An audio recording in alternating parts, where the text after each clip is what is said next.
Oke, yuk langsung kita bedah materinya. Selamat datang lagi di sesi panduan visual kita, tempat di mana kita membedah informasi yang kelihatannya rumit jadi panduan yang super jelas dan gampang diikutin. Hari ini, kita bakal bahas sebuah metode luar biasa dari Balai Besar Pelatihan Peternakan atau BBPP Kupang. Kalau Anda seorang petani atau mungkin penggiat agrikultur yang pengen banget ningkatin hasil panen, wah, Anda pasti tahu persis kan kalau nanam cabai di dataran tinggi itu ada tantangannya tersendiri. Tapi setelah melihat metode BBPP Kupang ini, saya baru sadar betapa teliti dan presisinya mereka. Mereka punya sebuah cetak biru, jadwal 100 hari yang benar-benar ketat buat budidaya cabai intensif berproduktivitas tinggi. Penasaran gimana caranya? Yuk kita bedah langkah demi langkah. Banyak yang bilang, dapat panen melimpah di dataran tinggi itu mustahil, atau minimal susah banget deh. Tapi, coba tanamkan satu prinsip penting ini di pikiran kita. Bukan hal yang mustahil. Ini pola pikir yang wajib banget kita punya. Kunci suksesnya tuh bukan sihir atau keajaiban, tapi murni dari sistem budidaya intensif yang dieksekusi dengan super tepat. Ini tentang disiplin ngikutin peta jalan kronologis, hari demi hari, meracik ramuan demi ramuan. Dan, yang paling menarik, peta jalan ini nggak dimulai pas Anda masukin benih ke tanah loh. Kita masuk ke tahap pertama, persiapan pratanam, alias meletakkan dasar di H24 sampai H14. Perjalanan menuju panen melimpah ini nyatanya dimulai tepat 24 hari sebelum sebutir benih pun menyentuh tanah di bedengan akhir.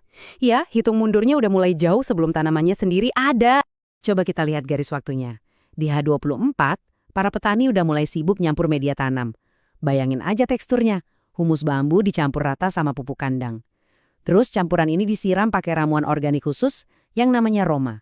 Fungsinya buat ngusir hama. Setelah didiamkan sekitar 1 atau 2 hari, media ini disemprot lagi. Kali ini pakai ramuan organik rotan, ditambah PGPR dan Trichoderma. Nah, buat yang belum familiar, PGPR dan Trichoderma ini pada dasarnya adalah bakteri dan jamur baik. Ibaratnya, mereka ini pasukan pelindung alami buat akar tanaman nanti. Setelah disemprot, biarkan aja media ini istirahat selama 7 hari penuh, biar mikroorganisme baiknya berkembang biak dengan maksimal. Terus masuk ke H-14, kita mulai siapin bedengan selebar 1 meter. Nah, yang paling menarik perhatian saya ada di racikannya ini. Udah kayak resep rahasia masakan aja. Bayangin, kita pakai bawang putih, cabai rawit merah, tembakau, terus dicampur sama ramuan Roma tadi dengan takaran 1 liter untuk setiap 10 liter air. Jujur, ini strategi pertahanan alami yang jenius banget. Setelah bedengan dikasih pupuk kandang dan disiram resep rahasia ini, bedengan disiram lagi pakai campuran rotan, PGPR, Trichoderma, dan gula yang dilarutkan dalam 200 liter air. Habis itu, tutup rapat pakai mulsa plastik selama 14 hari ke depan. Sambil nunggu bedengannya siap, di H14 ini kita juga nyiapin benihnya. Dan ini nggak bisa asal tanam, ada seninya. Pertama, benih direndam sebentar di air hangat sekitar 3-5 menit, terus rendam lagi 10-15 menit di larutan Roma. Langkah ketiganya, ini yang agak panjang, direndam 12 jam di campuran rotan dan PGPR. Baru deh setelah itu, 1 biji benih dimasukkan ke setiap lubang tanam di media semai, lalu ditutup pakai terpal. Kenapa harus ribet ini? Waktu perendaman yang presisi inilah yang bikin benih tumbuh kuat. Hasilnya, cuma dalam 14 hari, Anda udah bisa lihat 5 helai daun pertama bermunculan. Nah, sekarang kita masuk ke tahap kedua, pemeliharaan awal tanaman dari H+7 sampai H+14.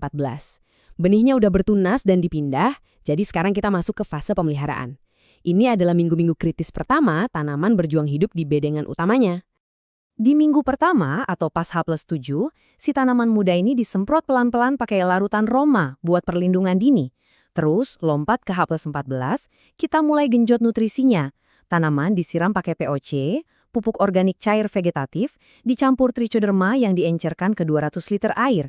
Ada satu catatan penting banget dari panduan BBPP Kupang di fase ini. Penyiramannya itu harus sampai tanahnya benar-benar kelihatan basah. Ingat ya, kelembapan yang konsisten itu adalah nyawa utama di fase awal pertumbuhan ini. Jadi poin krusialnya ada di sini nih. Di H+14, perawatannya itu bukan cuma soal ngasih makan atau nutrisi, tapi juga ngebentuk postur tanamannya. Anda harus benar-benar teliti ngebuang semua tunas air yang muncul di bawah cabang pertama. Kenapa harus dibuang? Simpelnya, kita mau tanaman ini fokus mengalirkan semua energinya ke atas buat pertumbuhan vertikal yang kuat, bukan malah buang-buang energi ke tunas-tunas bawah yang ujung-ujungnya nggak produktif juga. Lanjut ke tahap ketiga. Memaksimalkan pertumbuhan cabang lewat pemangkasan dan perlindungan di H+25 sampai H+45. tanaman makin dewasa, dan kita mulai masuk ke fase penentu seberapa banyak hasil panen Anda nanti. Di sini, kita main taktik pemangkasan. Di H+25, kita bakal ngelakuin sedikit operasi bedah. Pas daunnya udah tumbuh sekitar 8-10 helai, potong tunasnya, dan ini penting ya, tepat 1 cm di bawah pucuk. Angka 1 cm ini bukan asal sebut, ini presisi yang emang ditujukan buat memicu ledakan pertumbuhan cabang baru. Pastinya habis dipotong tanaman bakal sedikit stres kan? Makanya kita bantu pulihkan pakai vitamin khusus. Campuran presisi dari rotan, trichoderma, POC vegetatif, sama gula yang diencerkan dalam 14 liter air terus disiramkan. Nah, ini mengilustrasikan dengan sangat cemerlang gimana kita nanganin hama pas udah masuk pertengahan siklus tanam, sekitar H+45. Kalau ada hama yang berani mampir, jangan langsung panik dan lari ke bahan kimia. Strategi utamanya itu mekanik. Ya, singkirin aja langsung hamanya dari daun pakai tangan. Tapi kalau serangannya mulai bandel, baru deh kita keluarin rencana cadangan. Ramuan organik Roma, dicampur bawang putih, cabai, dan tembakau yang kita bahas di awal tadi. Ramuan ini pedesnya minta ampun, baunya tajam, dan mematikan buat hama. Tapi dijamin 100% aman buat ekosistem tanah Anda. Masih di sekitar fase H+45 yang super penting ini, kita potong tunas lagi untuk kedua kalinya. Begitu bunga pertama nongol di cabang kedua, langsung potong pucuknya. Agak tegas sih, tapi tujuannya itu buat menunda pembungaan prematur dan memaksa si tanaman ngebangun rangka dahan yang jauh lebih kokoh dulu. Nanti, pas bunganya udah kita biarkan tumbuh lagi secara alami, tanaman ini udah bener-bener siap buat berbuah lebat. Perawatannya? Tinggal semprot bergantian tiap minggu aja, antara nutrisi pembungaan POC generatif sama larutan pelindung Roma. Dan akhirnya, kita tiba di tahap keempat, panen perdana hasil dari pertanian presisi.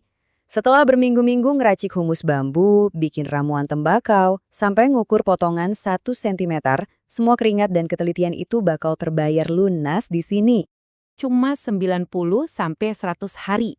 Bayangin, cuma butuh waktu sekitar 3 bulan aja dari benih pertama disemai. Cetak biru yang dijalankan penuh disiplin tadi benar-benar sukses menyulap lahan dataran tinggi yang awalnya menantang jadi ladang cabai yang siap ngasih panen perdana super melimpah, benar-benar sepadan. Jadi, ini jadi bukti nyata buat kita semua ya.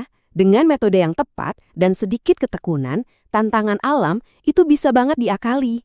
BBPP Kupang udah berbaik hati ngasih kita peta jalannya yang super jelas dan teruji. Nah, pertanyaan terakhir buat Anda, apakah Anda siap bawa kedisiplinan dan cetak biru 100 hari ini ke kebun Anda sendiri? Keputusannya ada di tangan Anda. Terima kasih banyak udah ngikutin sesi panduan visual kita kali ini. Jangan lupa pakai wawasan ini buat ngelipat gandain hasil panen Anda. Dan sampai ketemu lagi di bedah materi seru.